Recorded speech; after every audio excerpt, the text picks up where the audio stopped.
Assalamualaikum warahmatullahi wabarakatuh. Perkenalkan, saya Rahma Julia Gusti.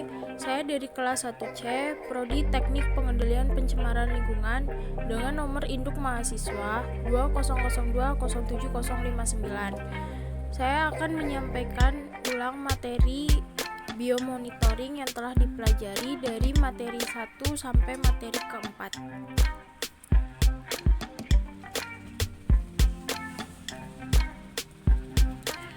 Materi 1 ada jenis-jenis biomonitoring.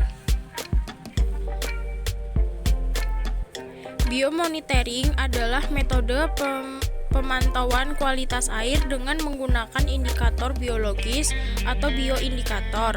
Bioindikator adalah kelompok atau komunitas organisme yang keberadaannya atau perilakunya di alam berhubungan dengan kondisi lingkungan. Apabila terjadi perubahan kualitas air, maka akan berpengaruh terhadap keberadaan dan perilaku organisme tersebut, sehingga dapat digunakan sebagai petunjuk kualitas lingkungan.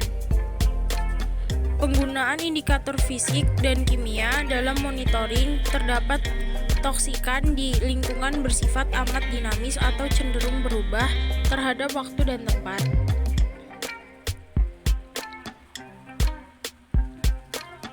Jenis biomonitoring.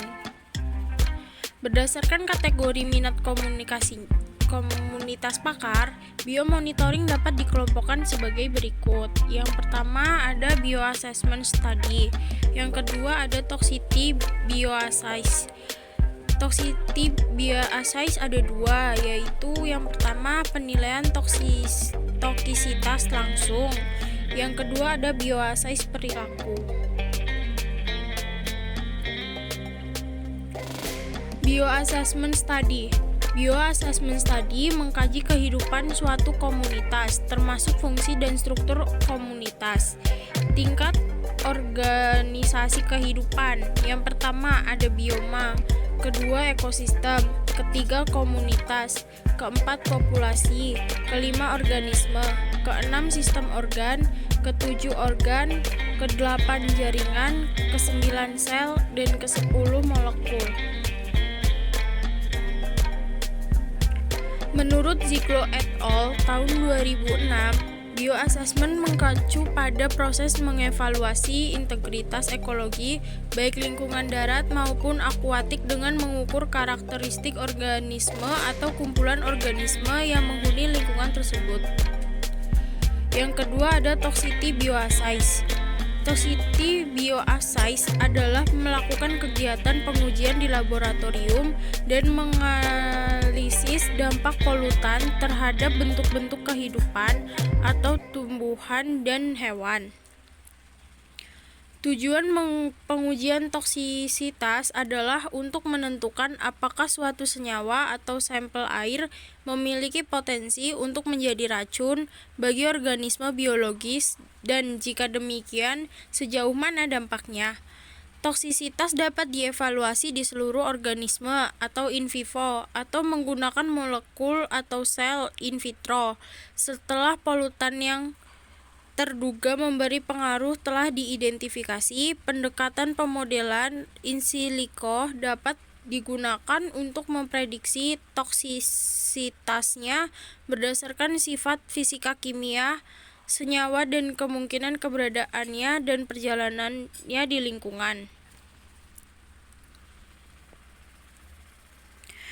Materi yang kedua ada avertebrata. Avertebrata sendiri adalah hewan yang termasuk ke dalam jenis hewan yang tidak memiliki tulang punggung antar ruas-ruas tulang belakang. Biota. Berdasarkan keberadaan rangka tubuh, tulang belakang atau vertebrata, biodata perikanan dapat dibagi menjadi dua kelompok besar, yaitu yang pertama invertebrata. Contohnya filum Annelida, Arthropoda, Coelenterata, Echinodermata, Mollusca, Porifero, Platyhelminthes, dan Nematschmintes. Yang kedua ada vertebrata.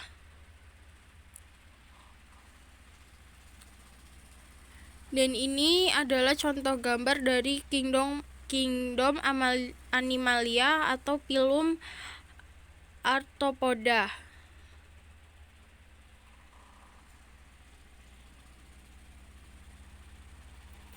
Phylum Porifera atau Sponges. Biota. Berdasarkan keberadaan rangka tumbuhan, tulang belakang atau vertebrata, biodata perikanan dapat dibagi menjadi dua kelompok besar, yaitu yang pertama invertebrata. Contohnya seperti yang sudah dijelaskan tadi.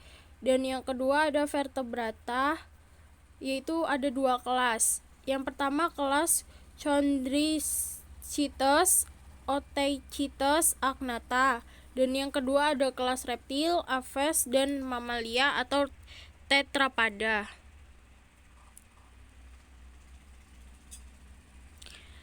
Perikanan berdasarkan sifat-sifat cara hidupnya.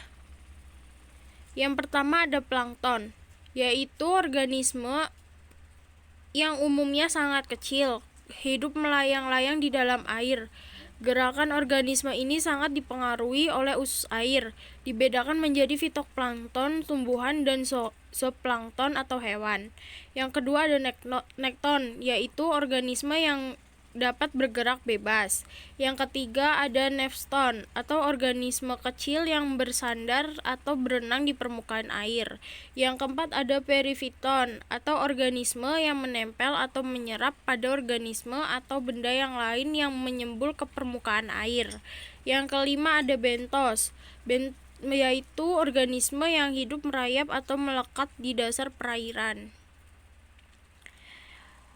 Kita lanjut ke materi 3, ada ekosistem air. Ekosistem air sendiri adalah suatu sistem di alam di mana di dalamnya terjadi hubungan timbal balik antara organisme dengan organisme yang lainnya, serta kondisi lingkungannya. Ekosistem terdiri dari komponen biotik dan abiotik. Yang pertama ada komponen biotik. Biotik sendiri adalah makhluk hidup. Lingkungan biotik suatu makhluk hidup adalah seluruh makhluk hidup baik dari spesiesnya sendiri maupun dari spesies berbeda yang hidup di tempat yang sama. Dan di sini ada tingkatan organisme yang meliputi. Yang pertama ada individu. Individu merupakan organisme tunggal seperti seekor tikus, sebatang pohon, dan lain-lain. Yang kedua ada populasi. Kumpulan individu sejenis yang hidup pada suatu daerah dan waktu tertentu disebut populasi. Yang ketiga ada komunitas. Komunitas sendiri ialah kumpulan dari berbagai populasi yang hidup pada suatu waktu dan daerah yang saling berinteraksi dan mempengaruhi satu sama lain. Yang keempat ada ekosistem, yaitu antara komunitas dan lingkungannya selalu terjadi interaksi. Interaksi ini menciptakan kesatuan ekologi.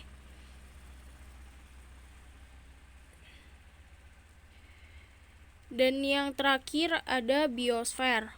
Seluruh ekosistem di dunia disebut biosfer.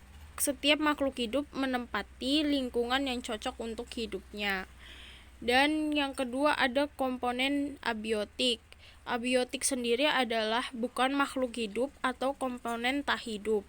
Komponen abiotik merupakan komponen fisik dan kimia tempat hidup makhluk hidup. Contoh dari komponen abiotik antara lain yang pertama ada suhu. Suhu atau temperatur adalah derajat energi panas. Sumber utama energi panas adalah radiasi matahari. Suhu merupakan komponen abiotik di udara, tanah, dan air. Yang kedua ada cahaya. Cahaya merupakan salah satu energi bersumber dari radiasi matahari. Yang ketiga ada air. Air terdiri dari molekul-molekul H2O. Air dapat berbentuk padat, cair, dan gas.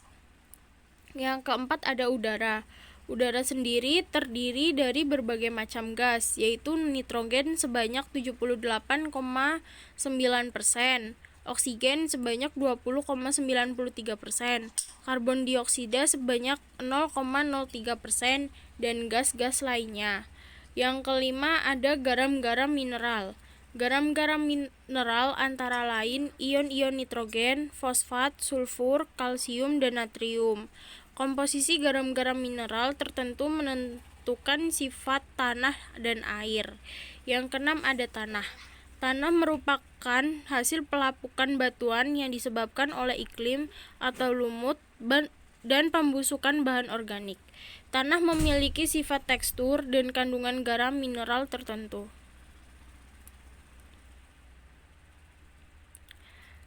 Terus ada ekosistem air. Ekosistem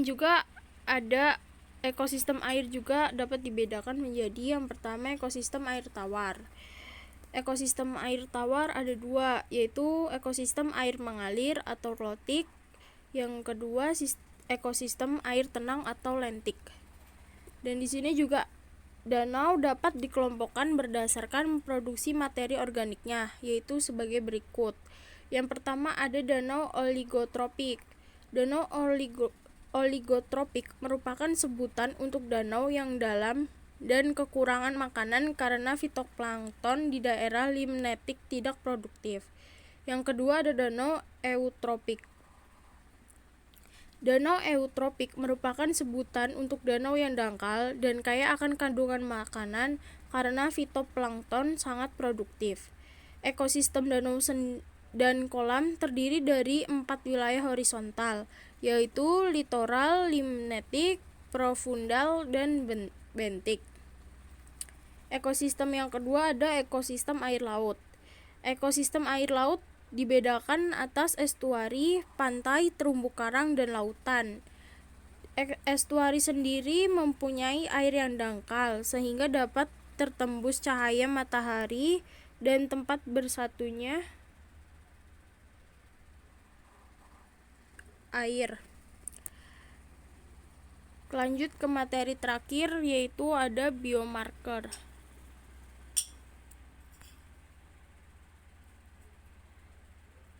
Di sini kita akan mempelajari konsep biomarker.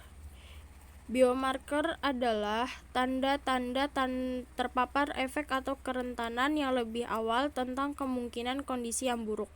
Biomonitoring ditunjukkan untuk perlindungan kesehatan, paparan, dan penilaian resiko. Biomarker dapat didefinisikan sebagai respon biologis terhadap bahan kimia atau sekelompok agen kimia, tetapi kehadiran agen atau metabolitnya di dalam tubuh tidak ditentukan, atau dosis internal. Secara luas, biomarker adalah penggunaan semua jenis parameter indikatif dan terdiri dari suborganisme, spesies bioindikator, spesies biomonitor, dan spesies sentinel serta indikator ekologi, misalnya keanekaragaman spesies. Yang kedua, kita mempelajari pengkategorian biomarker. Yang pertama ada biomarker paparan atau biomarker of exposure. Yang kedua ada biomarker efek atau biomarker of effect. Yang ketiga ada biomarker kerentanan atau biomarker of susceptibility.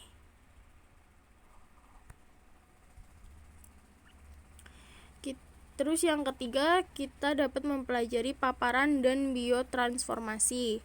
3 jalur paparan utama adalah inhalasi atau paru-paru, kulit, dan gastrointestinal atau konsumsi.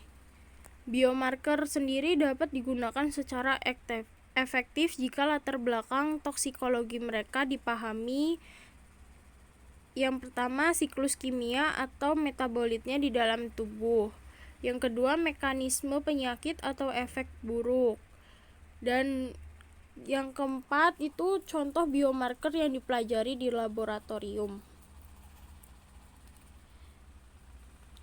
Yang pertama ada metallothioneins atau MTS. Sebagai ilmuwan setuju bahwa mekanisme biokimia dan fisiologis memungkinkan spesies bivalvia atau moluska untuk mengakumulasi dan mentolerir sejumlah besar logam berat berdasarkan pada penanganan logam mereka dengan metalothioneins. Yang kedua ada malonedialdehid atau MDA. Malonedialdehid adalah produk peroksidasi lipid karena produksi oksiradikal. Yang ketiga ada glikogen. Glikogen adalah bahan bakar untuk berbagai proses metabolisme dan fisiologis. Glikogen telah terbukti memberikan respon yang cukup baik terhadap situasi kontaminasi kompleks dan difusi. Yang keempat itu ada asetil cholinesterase. Aktivitas asetilcholinesterase adalah enzim yang penting untuk transmisi impuls saraf yang tepat.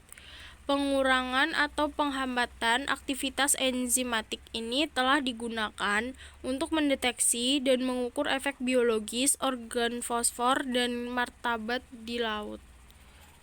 karbamat di laut maksudnya ya. Dan yang kelima kita mempelajari kriteria biomarker. Kriteria biomarker itu ada 1. Biomarker harus memberikan tanggapan yang cukup sensitif untuk mendeteksi tahap awal proses toksisitas dan harus mendahului efek pada organisasi biologis tingkat tinggi. Yang kedua ada biomarker harus spesifik untuk kontaminan atau untuk kelas kontaminan tertentu. Yang ketiga ada biomarker harus merespon dengan cara bersifat tergantung pada level konsentrasi yang dapat mengubah tingkat kontaminan lingkungan. Yang keempat ada identifikasi variabilitas non-toksikologikal yang diidentifikasikan dalam variasi tertentu terkait dengan faktor-faktor biotik. Yang keenam ada matriks biologi. Biomonitoring tersedia dalam berbagai jenis media biologis matriks, urin, darah, udara. Yang ketujuh atau yang terakhir ada ekotoksikologi. Menurut Leigh tahun 2018, etoksikologi adalah disiplin yang relatif baru dan pertama kali didefinisikan oleh Rentruhaut pada tahun 1969.